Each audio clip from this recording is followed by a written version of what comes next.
প্রতি আজব এক ঘটনা ঘটে গেছে আমাদের জাতীয় ক্রিকেট দলের সাবেক অধিনায়ক মাশরাফিকে জুতাপেটা করা হয়েছে।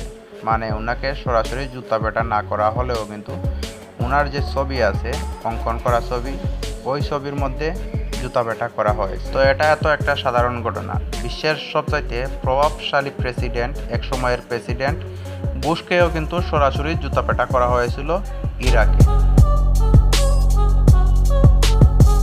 এদিকে আবার আমাদের জাতীয় দলের অধিনায়ক সাকিব আল হাসান, উনি কানাডায় গিয়েছিলেন একটা টুর্নামেন্ট খেলতে। ওইখানেও দর্শকের তুফের মুখে পড়েছেন সাকিব আল হাসান। তার কারণটা হচ্ছে উনি ছাত্র আন্দোলনে কোনো রকম সহযোগিতা করেন নাই, প্রতিবাদ জানান নাই। এখানে বর্তমানে সর্বস্তরের মানুষ প্রতিবাদ জানাচ্ছেন, তারকা থেকে শুরু করে ক্রিকেটার, তারপর এইরকম ছাত্র, তরুণ সমাজ, সর্বস্তরের মানুষ, এমনকি ছাত্রলীগও প্রতিবাদ জানাচ্ছে। এখানে নেই আমাদের মাশরাফি, সাকিব আল হাসান এবং বড় বড় অনেক ধরনের তারকা।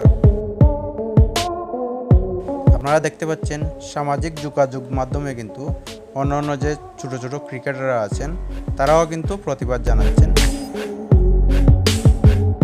তার কারণেই এই নড়াইল এক্সপ্রেসকে বর্তমানে জোকার বানানো হয়েছে, যেখানে আগে লেখা ছিল ওহ ক্যাপ্টেন মাই ক্যাপ্টেন, এখানে বর্তমানে জোকার সাজানো হয়েছে।